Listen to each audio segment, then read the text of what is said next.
There's a question I need help with here. 1.2.1. Without solving for x, show that the solution lies in the interval 2 to 4. We're going to do that question. Let's start by doing 1.1.1. So 1.1.1, we are solving for x. We have 2x multiplied by 3x plus 4 being equals to 0.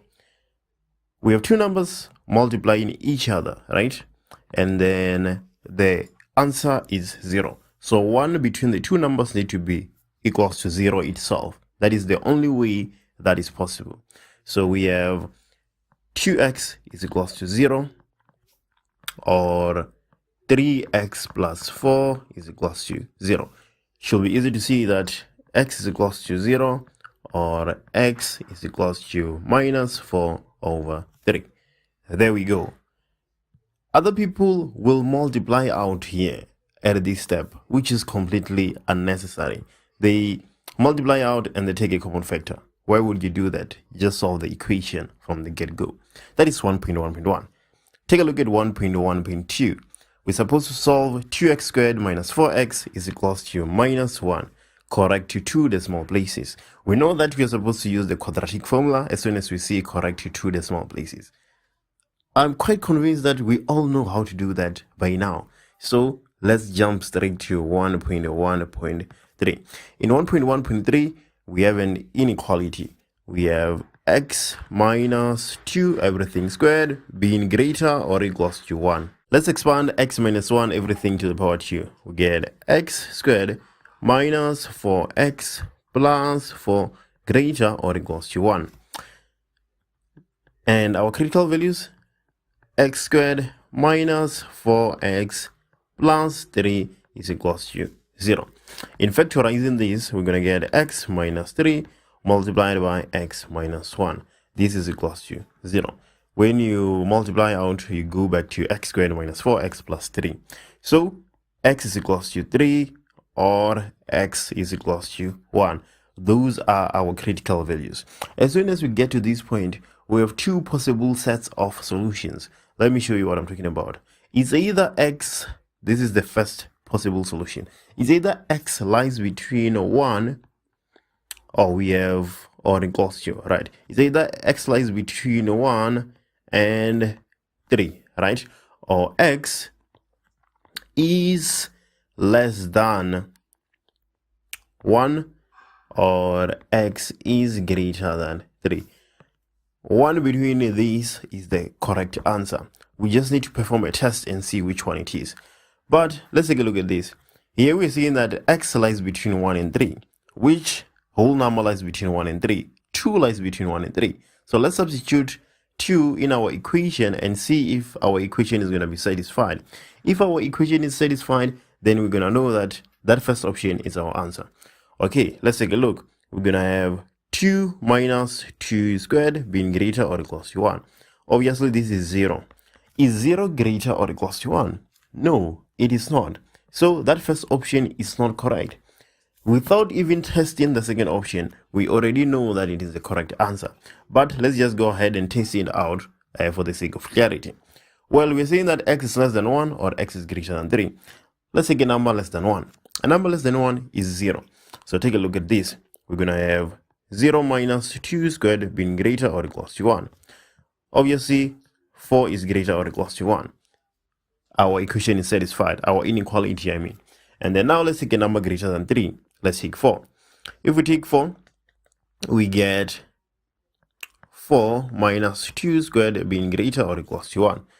Obviously, this is going to be 4 greater or equals to 1. Again, our equation, our inequality is satisfied. So we know that x is less than 1 or x is greater or equals to 3.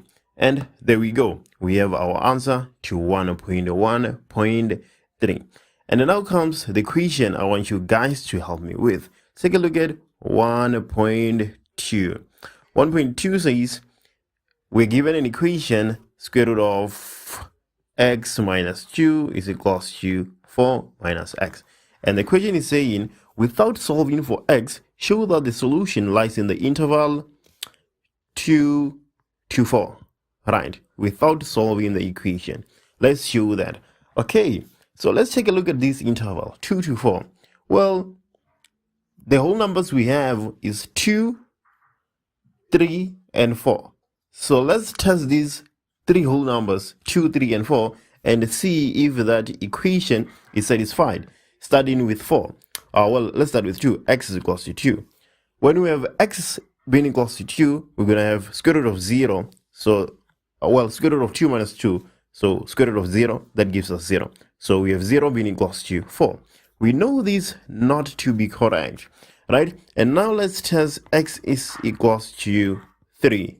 Right, yes, x is equals to 3. Let's see. So, we're going to have 3 minus 1, which is 1. Square root of 1 is 1. And then this is equals to 4 minus 3, which is 1. X is equals to 3, it's okay, it works. Now let's take a look at x is equals to 4. Right, so x is equals to 4. When x is equals to 4, we're going to have 4 minus 2, which is 2. Square root of 2 is square root of 2. And then on the other side, we're going to have 4 minus 4, which is 0. And we know that these two are not correct. So, how are we then supposed to show that the solution lies in that interval? I'm thinking that in the setting of the equation, this or equals to is a mistake. It is not supposed to be there, because if it is not there and we just substitute 3, the two sides will be equal to each other.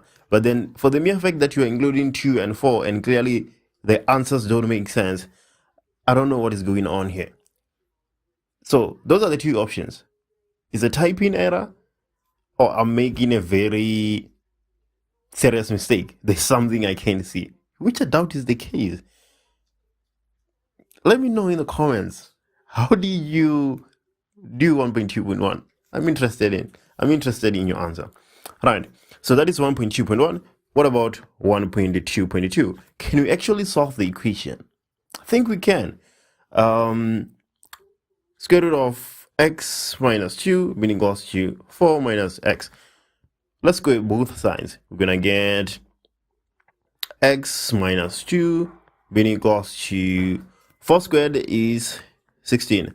And then minus x multiplied by 4 is minus 4x. You multiply the 2. You multiply that by 2, you get minus 8x plus x squared. Okay, so let's take a look. We're going to have x squared minus 9x plus 18 being equals to what? Being equals to 0. Right, so let me just make sure that I'm not making a mistake. 4 squared is 16 minus 8x, x squared. That's fine. And then x squared, this, when it goes to the other side, it becomes minus. So we have minus 8x, and then this becomes positive. So we have plus 18. Okay, it seems like I've solved that. I have not made any mistake.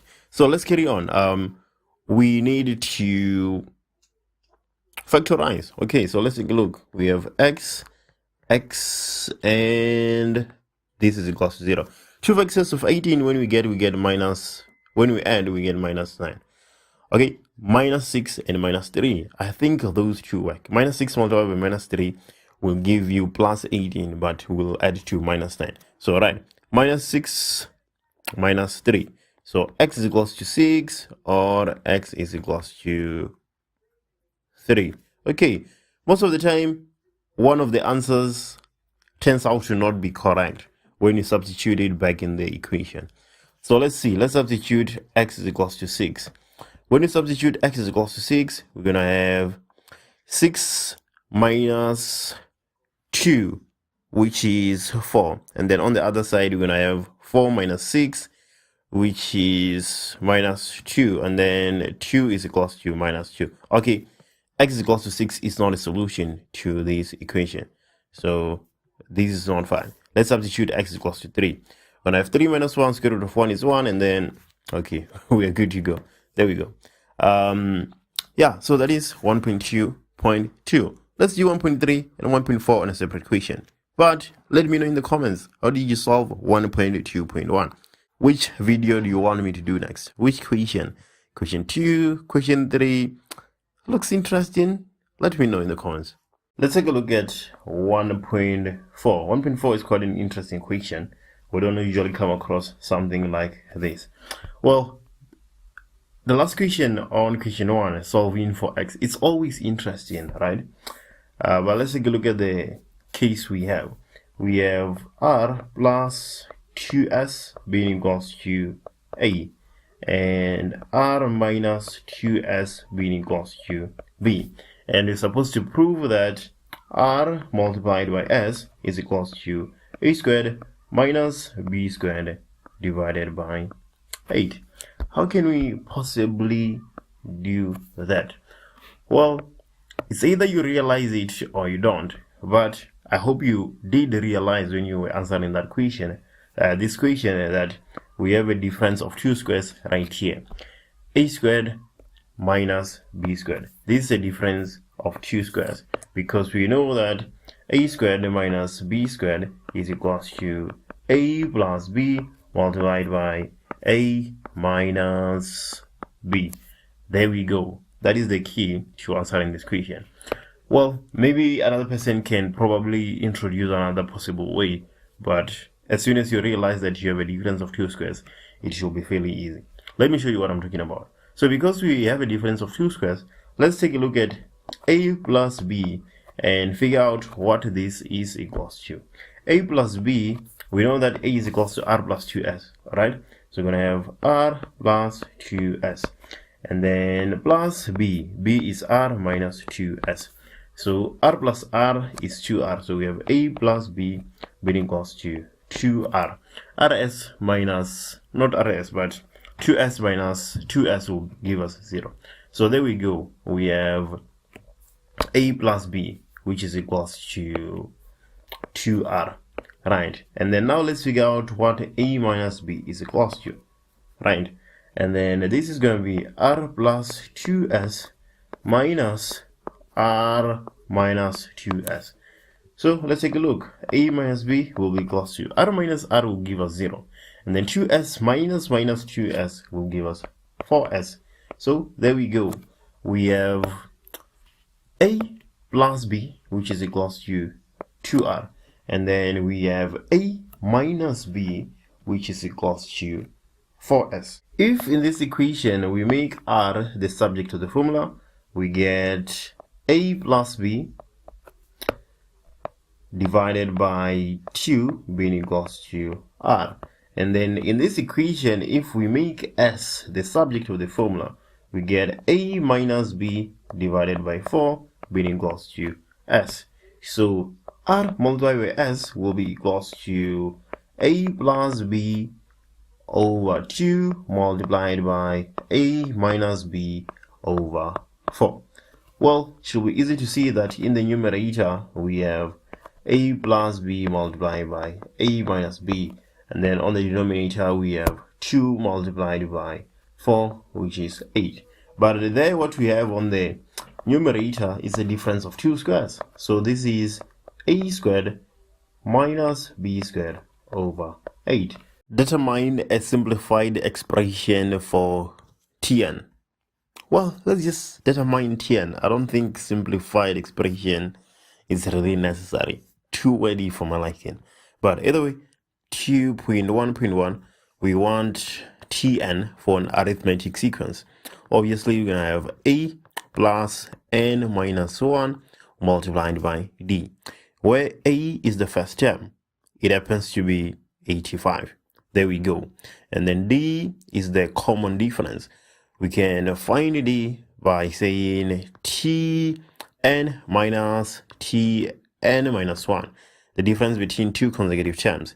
So we can say 76 is t4, 1, 2, 3, 4. So we can say 76 minus 79. This is equals to minus 3. Right, the difference between two consecutive terms. So Tn will be equals to a is 85, plus n minus 1 multiplied by d. What is d? d is minus 3. Well, we can further simplify this and make it a simplified expression. So Tn will be equals to 85. N multiplied by minus 3, so minus 3n, and then minus 1 multiplied by minus 3, that is plus 3. So we have minus 3n plus 88. Let me substitute a few values of n and see if I'm happy with the answers. So minus 3 multiplied by 1 plus 88 is 85. Minus 3 multiplied by 2 plus 88 is 82. And then minus 3 multiplied by 4 plus 88 is 76. So think I'm happy with the simplified expression for Tn. That is 2.1.1. Let's go ahead and take a look at 2.1.2. Right, let's see what's happening here. Which term will be the first negative number in the sequence? Which term will be the first negative number in the sequence? Most of these math problems, you're solving for x, you're solving for n, you're solving for y. The equation, the task is in setting up an equation you need to solve. So let's take a look at this one. Which term will be the first negative number in the sequence? Okay, we know that Tn is equals to minus 3n plus 88. So which term will be the first negative number? So we are looking for minus 3n plus 88 to be less than 0. In doing this, we will easily find the value of n for which the terms will be negative. The term will be negative. So let's go ahead and do that. Minus 3n is less than minus 88. We divide both sides by minus 1. When we do that, the inequality changes, right? So we have 3n being greater than 88. You just need to think about this for 30 seconds, and then you will realize that if we divide by minus 1, the inequality must change. And then when we divide by 3 on both sides, we get n being greater than 88 over 3. 88 over 3 is about 29.33. I just put that in my calculator. It's about 29.33. So when n is greater than 29.33, then we're going to have a negative number in the sequence. So the first value of n should be equal to 30 for us to get a negative number in the sequence, because we cannot take 29.33 as it is, because n is the position of the term, and then we don't have a position with a decimal, right? We have to round it off. So when n is equal to 30, that is where we have our first negative term. 2.1.2. Let's take a look at 2.2. Okay, a quadratic sequence with the general term Tn has the following properties.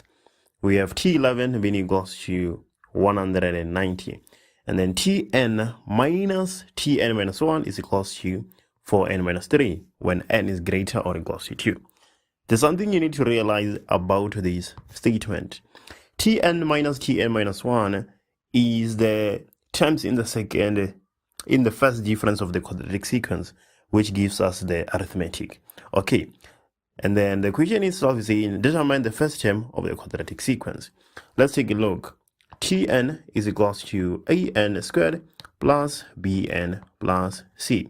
We want to find the first term. So T1 is equals to a plus b plus c.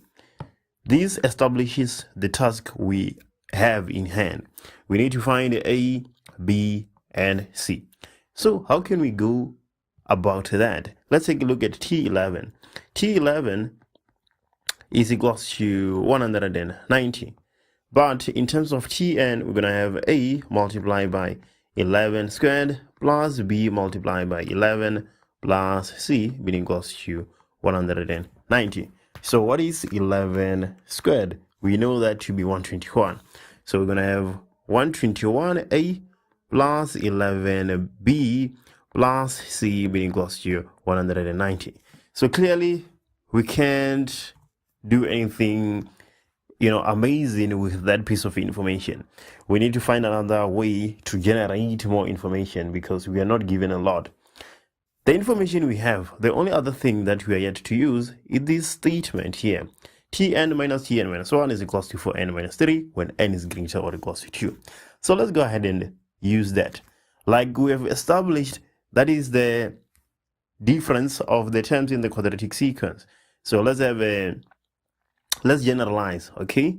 So in some quadratic sequence, we're gonna have T1, T2, and T3, of which we can find the difference of these terms and have a arithmetic sequence, because the difference of a quadratic gives you arithmetic.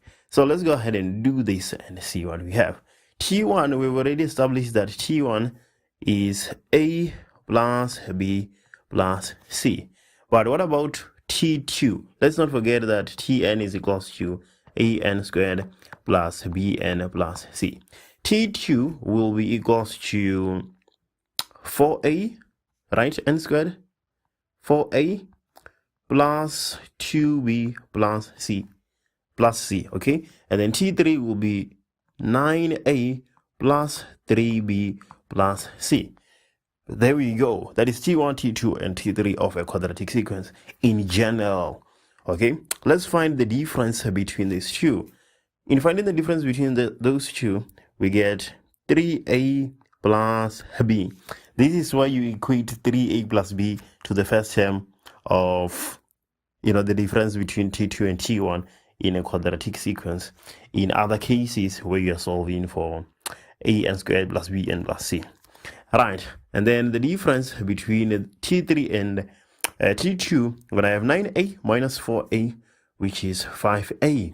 3b minus 2b, that is plus b. C minus c is 0. Okay, there we go. We are making progress. But there's something special about these. Mind you, these right here. Well, I just made a mistake there. Let me go back there. Yeah, this right here, 3a plus b. This is T2 minus T1 of the quadratic sequence, right? And what do we have here on the left-hand side? We know that Tn minus 1 is equals to 4n minus 3.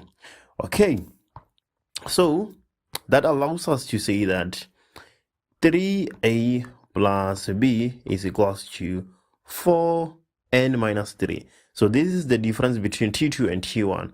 So we're going to have 4 multiplied by 2, which is 8 minus 3 is equals to 5. Okay, and then this right here is the difference between T3 and T2. So we're going to have 5a plus b being equals to 4 multiplied by 3, 12, minus 3, 9. So there we go. We have these two equations. With these two equations, we can solve for a and b, but we still need to solve for c. Let's go ahead and solve for a and b. In solving for a and b, we can make b the subject of the formula here and get 5 minus 3a, and then substitute it into this equation. We're going to get 5a plus 5 minus 3a being equals to 9. So 2a is equals to 4, a is equals to 2. 5a minus 3a, that is 2a, 9 minus 5 is 4. No mistake there. I think we're good to go. And then b, on the other hand, 5 minus 3 multiplied by a. A happens to be 2. So 5 minus 6, that is minus 1. So b is equals to minus 1. A is equals to 2, b is equals to minus 1. We need c. In order to find c, we're going to use T11. We're going to come back here to this equation here. Because now we have a, we have b, we just need c.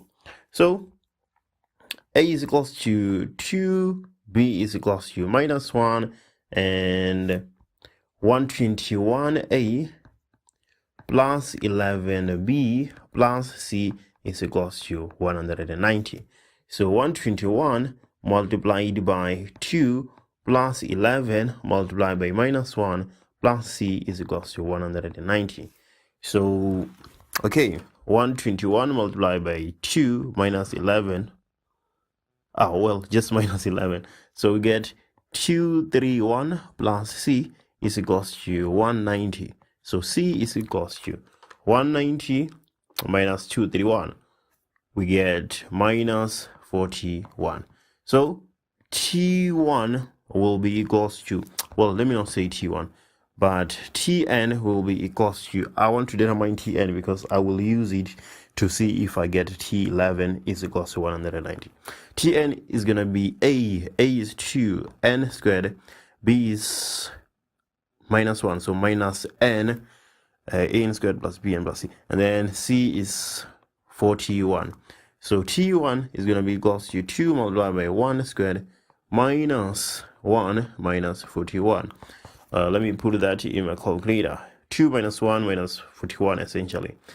So this is minus 40. That is the value of T1. But let me check T11 and see if I get 190. So 211 squared minus 11 minus 41. Okay, so 2 multiplied by 11 squared minus 11 minus 41, I'm getting 190. So I'm a bit confident that we have solved this system of equations correctly. So that is 2.2. Let me know in the comments, did you manage to figure this one out, or did you use a different approach and got to the same answer? Let's talk in the comments. For which values of x will this sum exist? What is special about this sum? We are going from k is equals to 1 to infinity. We can only calculate the sum of infinity terms if the sum is convergent. Because if it is divergent, then we can't calculate the sum to infinity because it keeps on increasing. But if it is divergent, then we can calculate the sum to infinity. So let's take a look. We have 4x minus 1 being equals to k. The first term here, when we substitute k is equals to 1, we're going to have 4x minus 1. So that is a. And then when you substitute k is equals to 2, we're going to have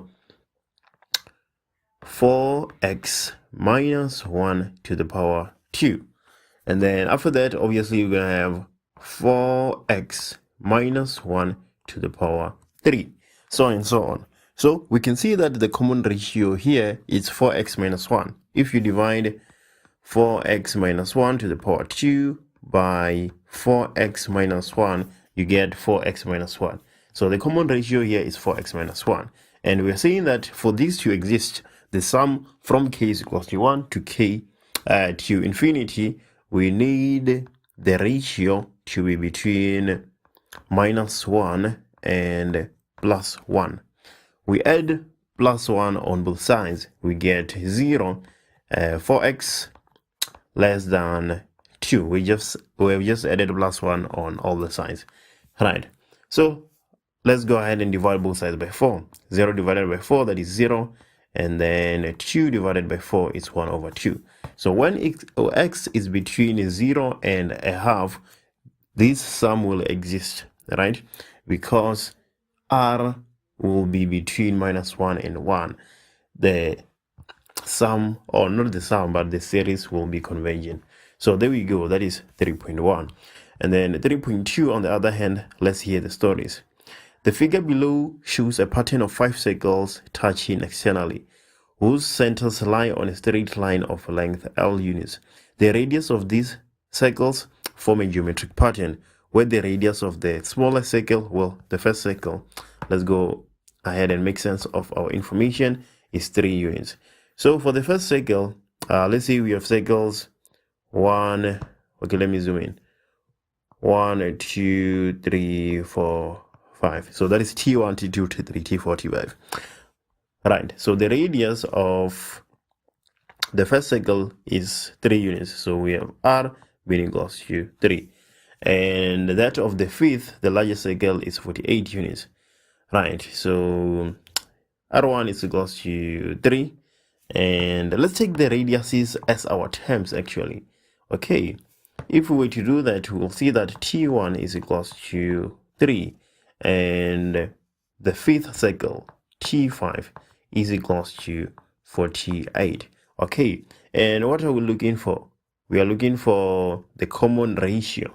So let's go ahead and the common ratio of the geometric pattern formed by the radii of the circles. Okay, so R is equals to T2 divided by T1. But here we have T1 and T5. But that's not a problem. Let me show you why. We just need to stick to the basics. We know that A is equals to T1, right? So A will be equals to 3. And then T5 is AR to the power 4. And this is equals to 48. So this is what we have. We don't need to panic. We can just substitute A into T5. We're going to have 3 multiplied by R to the power 4 being equals to 48.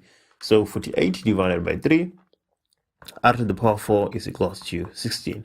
So we need a number that multiplies itself 4 times and give us 16. That is 2. So R to the 4 is equals to 2 to the 4. So R is equals to 2. So there we go. That is our common ratio, 3.2.1. And then now 3.2.2, we want to determine the value of L. Determine the value of L. So L is made up of the radiuses of the circles, right? Okay, but take a look at something. We have L will be the diameter of the first circle plus the diameter of the second circle plus the diameter of the third, right? And then the diameter is just equals to 2R. So we can just calculate the sums of the radiuses of the 5 circles and multiply that by 2. Okay, take a look at this. We know that A is equals to, 3.22. We know that 3.2.2, A is equals to 3 and R is equals to 2. So we can calculate the sum with these 2 variables, right? Let's see, S5, the sum of the first 5 circles will be, how do we calculate the sum of the sum when we are given a geometric series that is finite? I think it is A R to the n minus 1 divided by R minus 1. Okay, let me just verify this before I make any silly mistake. I think this is one of the very few times I actually verify a formula. Okay, it is correct, no issues. So let's carry on and solve that. Okay, we are back here. So A is S5, A is 3, R is 2, the number of terms is 5 minus 1 divided by 2 minus 1. Okay, so let's take a look. We have 3 to the power, well, not 3 to the power, 3 multiplied by 2 to the power 5, minus 1 divided by 2 minus 1. This is 93. We can actually do this manually also and see if it is correct. We can actually do this manually instead of using an equation, right? So that is 3.2.2. We're not done because this is the sum of the radiuses, and we are seeing that the diameter is equals to 2R because L is the sum of the diameters. So D will be equals to 2 multiplied by S5. This is the sum of the radiuses, and we are looking for 2 times that. That is what L represents, the diameter of the circles. So we're going to have 2 multiplied by 93. Is that 186? There we go. D, not D, but L. Please forgive me for that. So L is equals to 186 units. We don't know which units we are using here, but L is equals to 186 units. I think we are quite happy with that. We can move to what? We can move to the equation that follows. So let's go ahead and take a look. 3.2.3, the pattern is extended by 5 more circles to 10 circles. Calculate in terms of pi the total area of the circles of the 10 circles of the new pattern. Okay, so now we no longer have 5, but we have 10. But what is the equation for an area of a circle? Well, the area is equals to pi r squared, and we are looking for the area of the the first 10 circles. So how can we go about that? Well, the total area. So let's say that the total area will be equals to the area of the first circle plus the area of the second circle up until the area of the last circle. I think we can all agree on that. That is easy to see. Well, area is pi r squared. What am I saying there? Right. So area of first circle plus area of second circle up until the area of the 10th circle. Right. But we know that area is pi r squared. So the total area will be pi r squared plus pi r squared plus up until the last cycle, pi r squared once more. So the total area, right, we can take pi as a common factor because pi is going to be the same. And then we have r squared, the first cycle, plus r squared, the second cycle, up until the last cycle, which is, we're going to have another r squared. So can we actually find the answer to this using an equation? Can we actually do that? Let me take a look at the marker location. The marker location is 4. Think about it. Can you actually find r squared plus r squared up until the last cycle using one equation? Obviously, we can do it manually, right?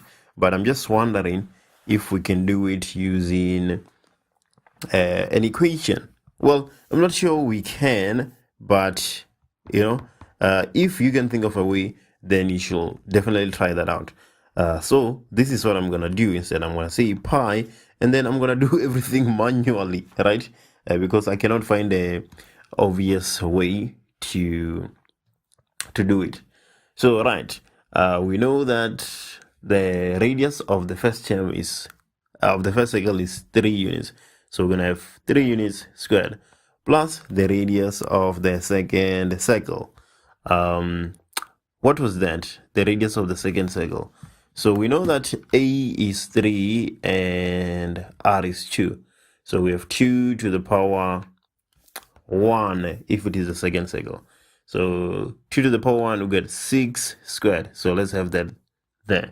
So we have 6 squared plus 2 to the power 2, that is 12. So we have plus 12 squared plus 2 to the power 3, that is 24 squared. I think I can just carry on. We can see the pattern here.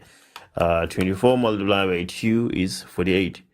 48 squared. And then multiply that by 2 again. 96 squared by 2. 192 squared. And then by 2 again. Let me make sure that I don't have more than 10 terms. So this is 1, 2, 3, 4, 5, 6, 7.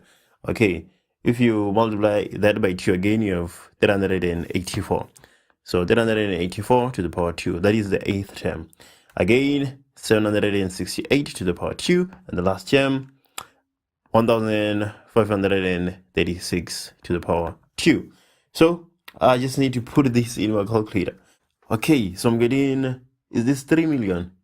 3,145,725 pi units squared as the total area of the 10 circles. There we go. We have a function g of x, which is equals to minus 4 over x plus p plus q. There we go. And then we're given the axis of symmetry. Y is equals to x plus 1 and y is equals to minus x plus 3. We're supposed to find the value of p and the value of q. Well, we're supposed to show that p is equals to minus 1 and q is equals to 2. So there's some basics that you need to recall in order to answer these questions. These lines of axis of symmetry, they touch at a point where we have minus p as the x coordinate and q as the y coordinate. So in order to find this minus p, we can just equate these axes of symmetry. We're going to have x plus 1 being equals to minus x plus 3. So 2x is equals to 2. X is equals to 1. We're dividing by 2 on both sides. But what are we saying? We are saying that when at minus p, That's where these two lines touch. So let's take a look. We're going to have minus p being equals to 1, because when x is equals to minus p, that's where they touch. So clearly, p should be equals to minus 1. So there we go. We have the value of p. And then the value of q, we can just substitute into one of the x's of symmetry. If we substitute on x plus 1, we have 1 plus 1, which is equals to 2. And then on the other equation, we get the same thing. We get minus, minus p. So we're going to get minus 1 plus 3, and this is equals to 2. So there we go. The value of p is minus 1, and the value of q is 2.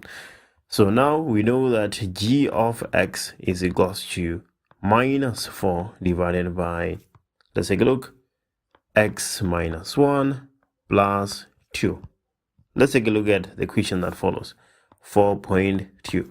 We're supposed to calculate the x-intercept of g. So x-intercept, we let y be equals to 0.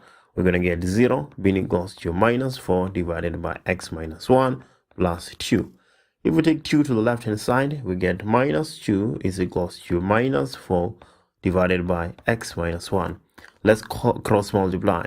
We're going to get minus 2x plus 2 is equals to minus 4. So minus 2x will be equals to minus 4 minus 2. Minus 4 minus 2 will give us minus 6. And then we divide both sides by minus 2. So x is going to be equals to 3. So there we go. That is the x-intercept. Right. And then 4.3, we're supposed to sketch the graph of g and show the asymptotes and the intercepts. Okay, let's gather our variables and sketch therefore. So x-intercept, we know the coordinates. X is 3 and y is 0. But what about the y-intercept? What about the y-intercept? Let's take a look. If we were to substitute 0 there, we would get minus 4 divided by minus 1, which is 4, plus 2 is 6. So y-intercept, we have 6 and 0. Now we just need the asymptotes. Well, we know that q is equals to 2. So our vertical, not our vertical, but our horizontal asymptote y is equals to 2. And then what about the vertical asymptote? X cannot be equals to 1. We can clearly see that x cannot be equals to 1 because we're going to have 0, which gives us undefined. So x is equals to 1 is our vertical asymptote. Now we can sketch. We need our axis. So the y-axis and the x-axis. There we go. And then this is the y and this is the x. We need our asymptotes. We have an asymptote x is equals to 1. So right here we have an asymptote. So there we go. And then another one, x is equals to 2. So somewhere here we have an asymptote. And then we just need to place our intercepts now. We have an intercept when x is equals to 3. So if this is 1, then 3 should be somewhere here. So there we have our intercept, not asymptote. And then when y is equals to 6, here we have another intercept. So how is our graph going to look like? Something like this, right? And then there we go. I think we're good to go here. Yeah, we have the sketch of G. 4.4, for which values of x is G of x greater than 0. Okay, let's take a look. So here we have x is equals to 1, right? When x is less than 1, G of x is greater than 0. We can clearly see that from the sketch. Here, G of x is greater than 0 when x is less than 1. And then when x is greater than 1, well, from here up to x is equals to 3, G of x is equals to 0 or less than 0. But when x is greater than 3, so from this point up to infinity, clearly g of x will be greater than 0. So there we go. We have two functions, g of x and f of x. A and c are the x-intercepts of f, where b is the y-intercept and d is the turning point. The two functions, g of x and f of x, they touch each other at the point d, which is the turning point of f. And then the first equation, 5.1.1, determine the length AC.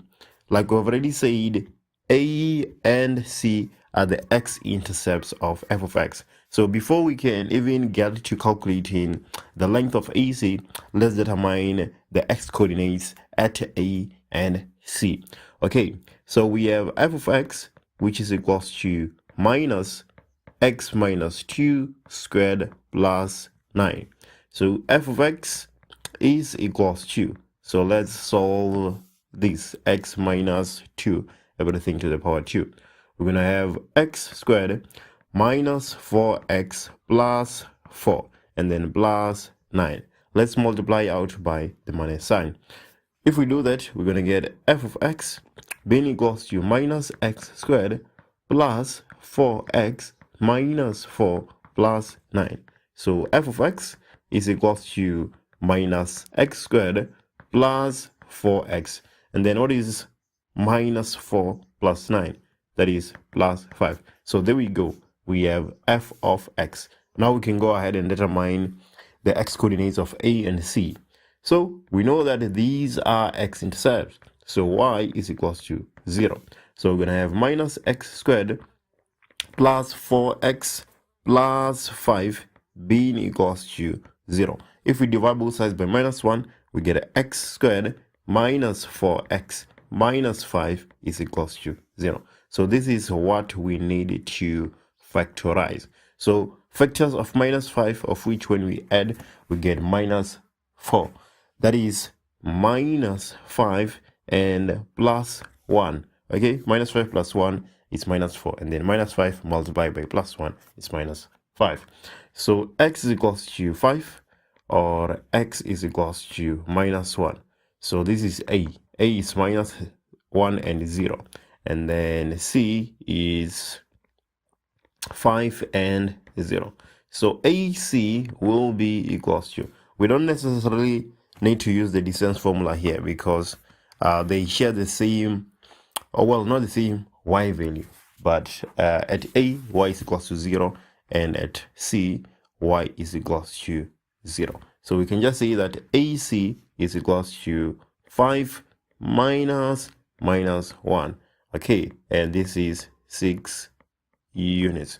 We know that from here to C is 5 units, and then from A to the origin is also 1 unit because A is minus 1. So 1 plus 5 is equals to 6. So I think we have done everything the right way there. So that is 5.1.1. What about 5.1.2? Determine the value of B. B, it's on g of x. We know that g of x is equals to b to the power x. Well, we know that the two functions g of x and f, they touch at d. So if we can determine the coordinates of d, then we can substitute those coordinates of d into g of x and find the value of b. Let me show you how. Okay, we know that f of x is equals to minus x squared plus 4x plus 5. I think I'm more comfortable with this form, right, with that general format compared to this one, right? Okay, so we need the coordinates of d. D is the turning point. So x at the turning point, at least x is equals to minus b divided by 2a. So minus 4 divided by 2 multiplied by minus 1. So 4 divided by 2 is 2. Okay, there we go. And then f of 2. We want to substitute 2 into f of x. So minus 2 squared plus 4 multiplied by 2 plus 5. This is equals to 9. So f of 2 is equals to 9. So this point, when x is equals to 2 and y is equals to 9, it lies on g of x. So we can substitute it into g of x. In doing that, we're going to have 9 is equals to b to the power 2. We want the same exponents so that we can just equate the bases. How do we do that with 9? 3 to the power 2 is equals to b to the power 2. 3 is equals to b. There we go. So g of x is just equals to 3 to the power x. Right. There we go. That is 5.1.2. Then 5.1.3, determine the values of x for which g of x is greater or equals to 9. Well, we don't need to calculate anything here. We can just see here that, take a look at this. When x is equals to 3, g of x is equals to 9. But when x is equals to 4, g of x will be greater than 9. And when x is equals to 2, g of x, well, not 3, this is actually 2, right? When x is equals to 2, g of x is equals to 9. And then when x is equals to 3, g of x will be equals to 27, right? 3 to the power 3. But when x is equals to 1, g of x will be equals to 3. So we can clearly see that g of x is greater or equals to 9 when x is greater or equals to 2. That is our solution. I think we can also solve this one algebraically. Let's see if we can do that. 3 to the power x greater or equals to 9. So 3 to the x greater or equals to 3 to the 2. So when x is greater or equals to 2. Yeah, we can actually do this algebraical. But there we go. That is 5.1.3. 5.1.4. Write down the equation of h if. So this is 5.1.4. If h of x is equals to f of x plus 2 minus 9. Okay, let's do one operation at a time. Let's figure out this part. F of x plus 2.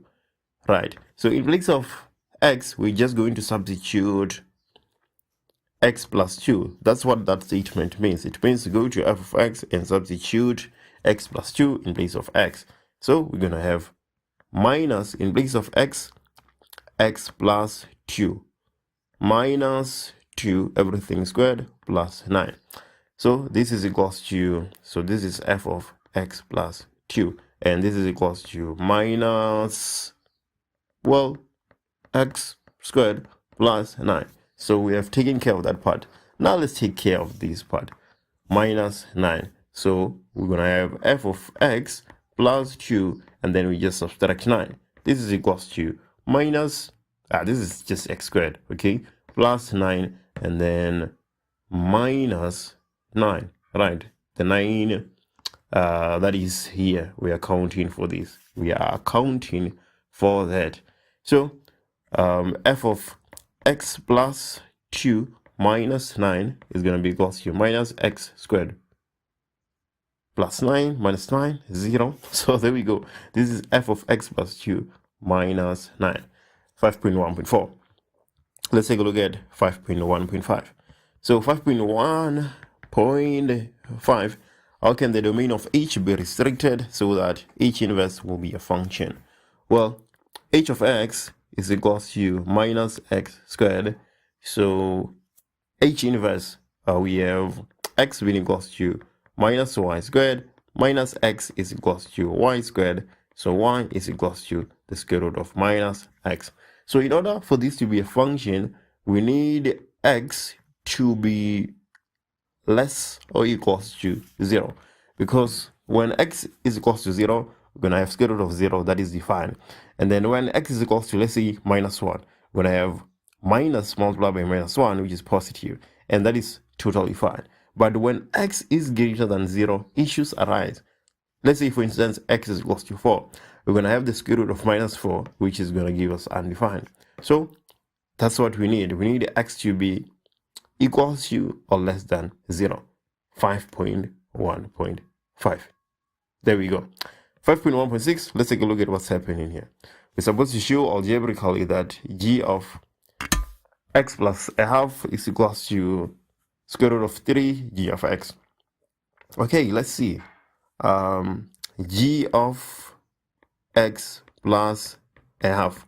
So in place of x, we need to substitute x plus a half. Okay, I think that requires us to use exponential loss. Yes, because this is equals to 3 to the x multiplied by 3 to the half. And the 3 to the half is the same as square root of 3. And then 3 to the x is just g of x. I think we have proved that. Write down the coordinates of A, the x-intercept of f. So we have two functions, f of x and g of x. Well, f of x is equals to log of x and the base is half. And we are looking for A, the x-intercept of f. We know fully well that for the x-intercept, we just need to let y be equals to 0. We're going to get 0 is equals to log of x and the base is half. If we apply one of the log laws, then 1 over 2 to the power 0 should be equals to x. The base just goes and carries the 0. So what is any number to the power 0? The answer is 1. So this is the x value at A.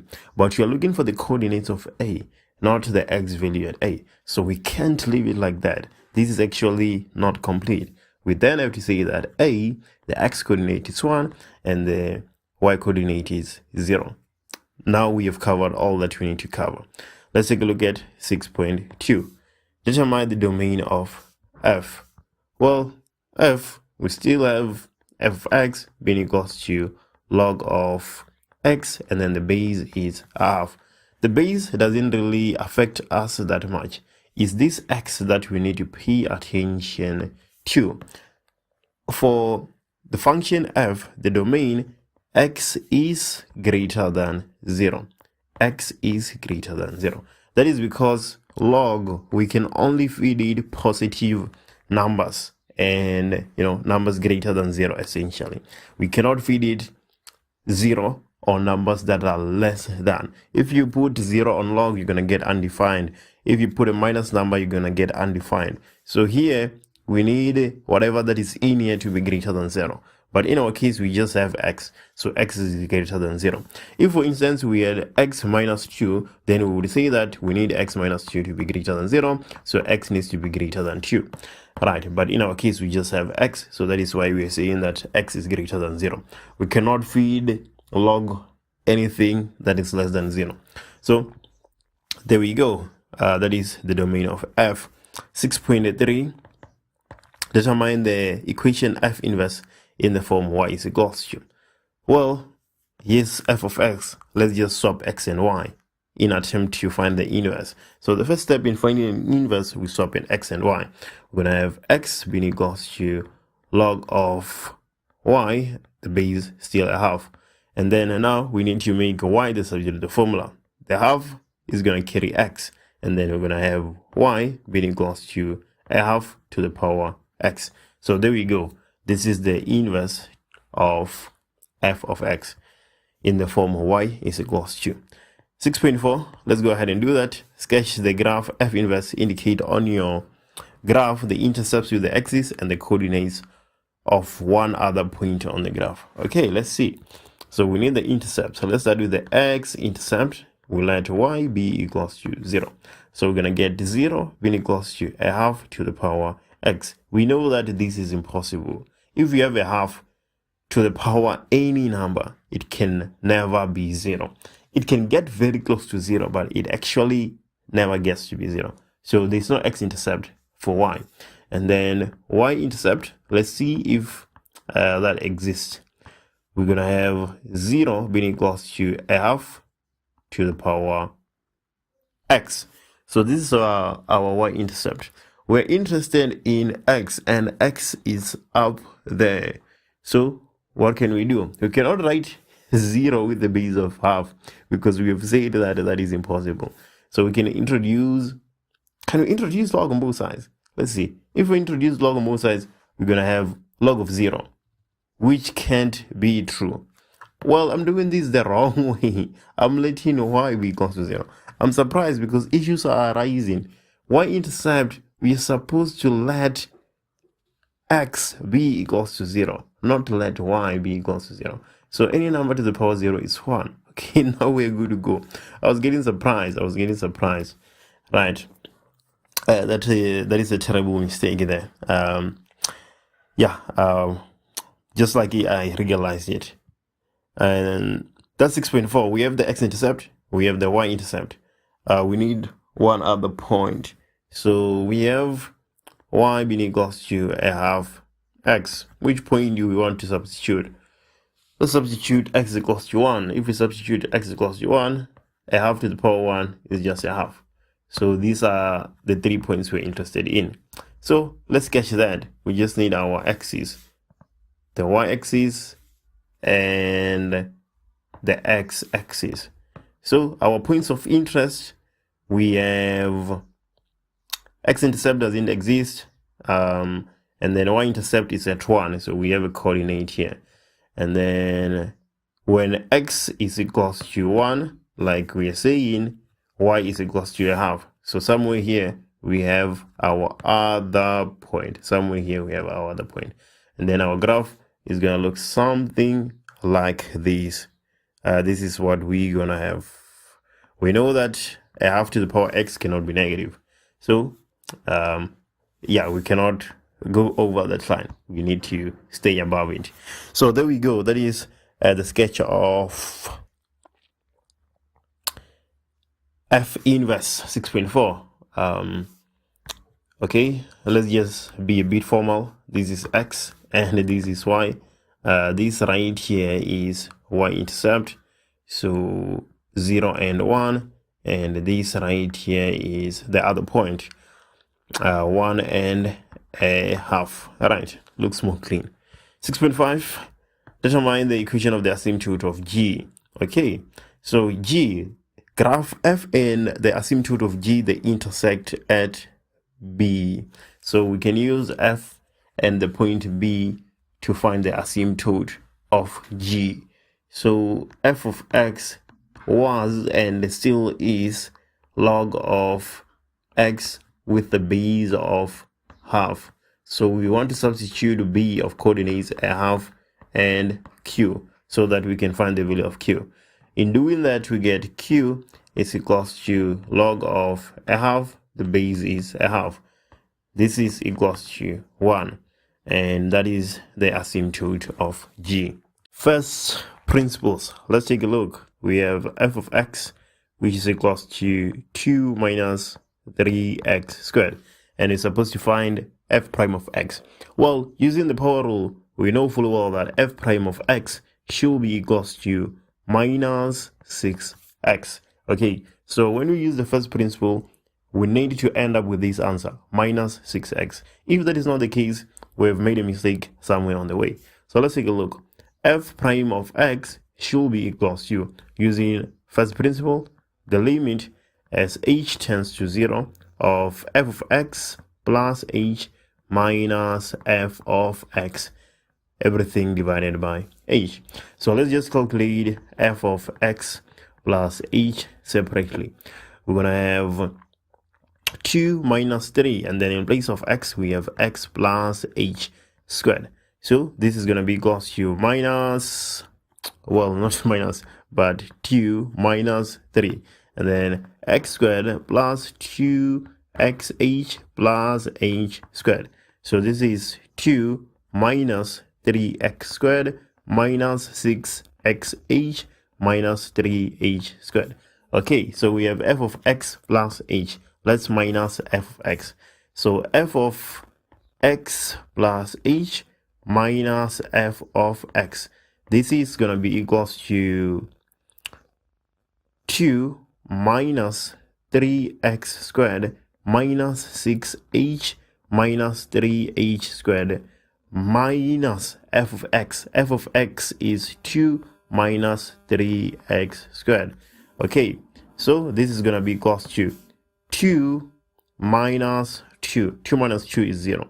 And then minus 3x squared minus 3x squared. So that's going to be plus. So look at this. 2 minus 2. That will give us 0. And then minus 3x squared minus 3x squared will give us 0.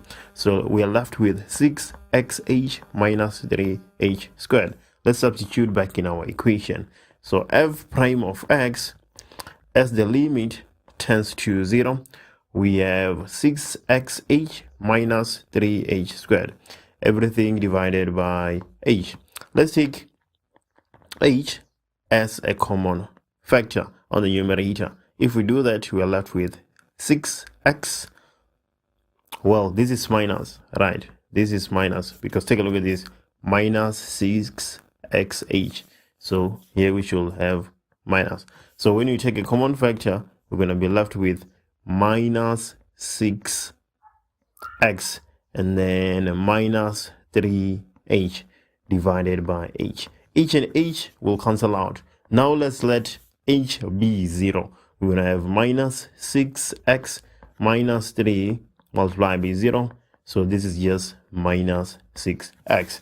And it's exactly what we are saying, what we said we should end up with. So we are convinced that we have done everything the right way. That is 8.1. Quite easy to compute, 5 marks.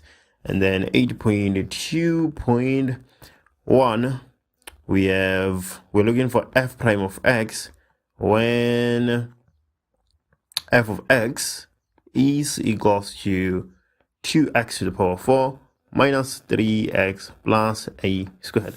Okay, f prime of x is going to be equals to 4 multiplied by 2 is 8, and then 4 minus 1 is 3. Okay, and then 1 multiplied by minus 3 is minus 3, and then 1 minus 1 is 0. X to the power 0 is 1. So we are just left with minus 3. And then here we have a squared. A squared doesn't have a variable of x. So that's a constant. We're going to have 0.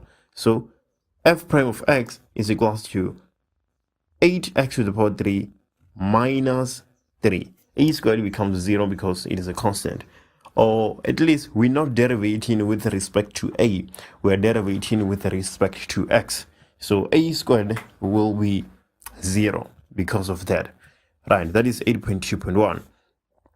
8.2.2, we are looking for dx when we have 2x to the 3 minus square root of x divided by x. So instead of dividing by x, let's just multiply by x to the minus 1. Okay, we can do that. So dx, and then we have 2x to the 3 minus square root of x multiplied by x to the minus 1.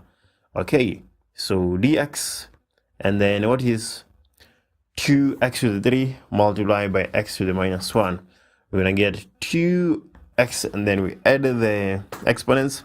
3 plus minus 1, that is 2, and then minus x is the same as x to the power, well, square root of x is the same as x to the half, and then we're multiplying by minus 1. So this is going to be half plus minus 1, which is minus a half. Okay, so here we're going to have minus x to the power minus a half. Okay, and then now we can finally derivate. So we can introduce the equal sign. Okay, and then this is going to be 4x, we're just using the power rule, plus a half x, and then a half minus 1, that should be minus 1.5. So we have minus 3 over 2. And there we go. That is 8.2.2. 8.3. The following information is given for a function. F of 4 is equals to 5. So when x is equals to 4, y is equals to 5. And f prime of 4 is equals to 7. So the gradient at that point is 7. Determine the equation of the tangent of f at x is equals to 4 in the form y is equals to mx plus c. So this is quite an easy one. Y is equals to mx plus c. We already have the gradient. The gradient is 7 at that point at x is equals to 4. So we have 7x plus c. So we just need to see. We just need to determine c. But we're given this point when x is equals to 4, y is 5. So we have 5, 7 multiplied by 4 plus c. So let's take a look. 7, 14, 21, 28. So we have 28 plus c. So c is equals to minus 23. So y is equals to 7x minus 23. So let me just substitute 4 and see if I get 5, just to ensure that I'm not making a mistake. Y is equals to 7 multiplied by 5. 7 multiplied by 4 is 28. So multiplied by 5, it will be 35. Okay, so we have 35 minus 23. 7, 14, 28, 35. So 35 minus 23. So 35 minus 23, what is that? 35. Oh no, f of 4, not f of 5. I was getting surprised because I could see that it doesn't seem like it's gonna work out. So 7, 14, 28 minus 23, which is equal to 5. Okay, so this is fine.